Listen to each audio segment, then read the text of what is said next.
අද මම මේ වීඩියෝ එක කරන්නේ හේතු දෙකකට. එකක් තමයි අපේ ජපානයේ ඉන්න මල්ලි මේ දවස්වල මාත් එක්ක ලොකුවට සතුටෙන් නෙමෙයි ඉන්නේ.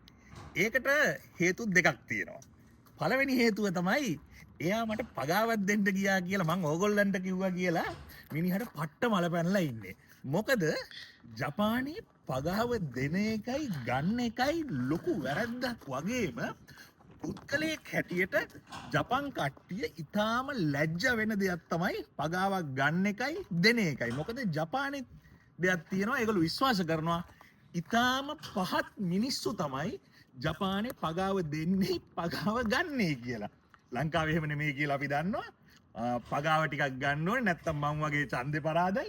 ඒ විතරක් නෙමෙයි කට උල් කර කර පොළොව පැලෙන බොරු ලැජ්ජ නැතුව කියන්න පුළුවන් වෙන්න ඕනේ ලංකාවේ තැනක් එන්න. ඒක අපේ මල්ලි දන්නේ.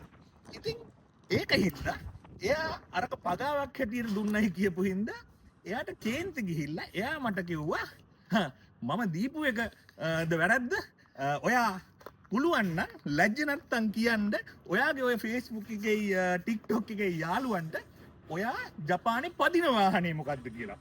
මොකද අපේ මල්ලි පදින වාහනේ එයාට පෙන්වන්න බෑ. එයා හැමතිස්සෙම කියනවා මෙච්චර හොඳ වාහන විකුණන වාහන තියෙන අපි මෙච්චර තියාගෙන උඹ ඇයි මේ කට්ට කබලක යන්නේ කියලා. මං අද පෙන්වන්න යන්නේ ඒ මගේ කට්ට කබල. මෙන්න මේක. මේක 2011. ඒ කියන්නේ 2011 පෙජෙරෝ මිනි එකක්. මේ බලන්න. මේකේ කහ පාටට නම්බර් ප්ලේට් එක තියෙන්නේ එන්ජිම 600cc හින්දා. ඒ කියන්නේ හොඳට පෙට්‍රල් කරනවා. ඒ විතරක් නෙමෙයි මේක හොඳටම තියෙනවා. මං ගන්නකොට තිබිච්ච ටයර් සෙට් එක තමයි මේ තියෙන්නේ.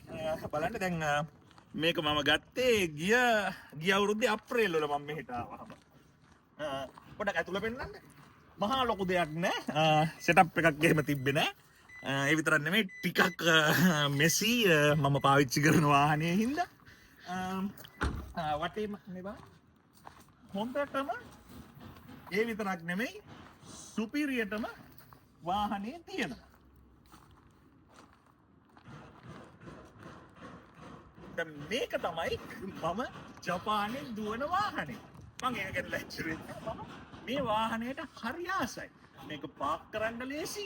ඒ විතරක් නෙමෙයි එලවන්නත් ලේසි. පෙට්‍රලුත් හොඳට වැඩ කරනවා.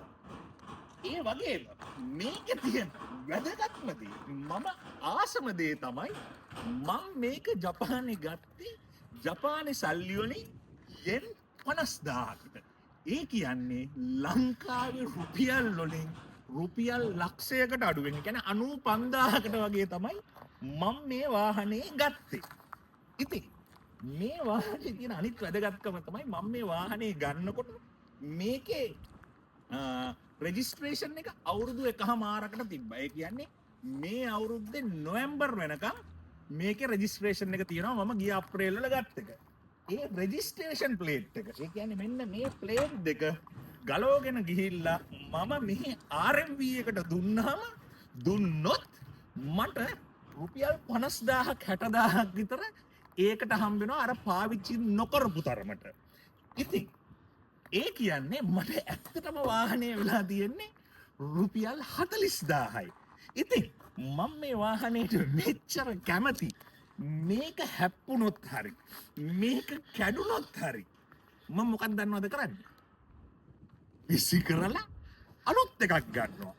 විසි කරන්න මට මේක යකඩ වලට දුන්නොත් මෙහෙ රුපියල් 20000ක් 25000ක් විතර මට යකඩ වලට ගන්න පුළුවන්. ටයර් සෙට් එක මං හිතන්නේ තව රුපියල් 10000කට වගේ විකුණන්න පුළුවන්. ඉතින් ඒ කියන්නේ ඇත්තටම මේක කැඩුනොත් හරි හැප්පුණොත් හරි මට තියෙන පාඩුව රුපියල් 10000යි.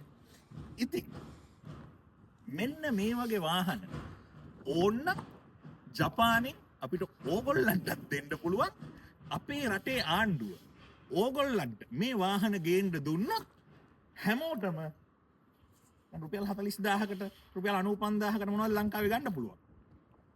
හොඳ පුෂ් බයිසිකලයක්, මවුන්ටන් බයිසිකලයක් පදින ගානට 2011 පෙජරෝ මිනි එකක් ලංකාවේ හැමෝටම පදින්න පුළුවන් වෙනවා. ඉතින් මම හැමතිස්සම කියනවා වගේ ජනාධිපතිතුමනි අපේ රටේ මිනිස්සුන්ට අවස්ථාවක් chance එකක් දෙන්න. ජය වේවා.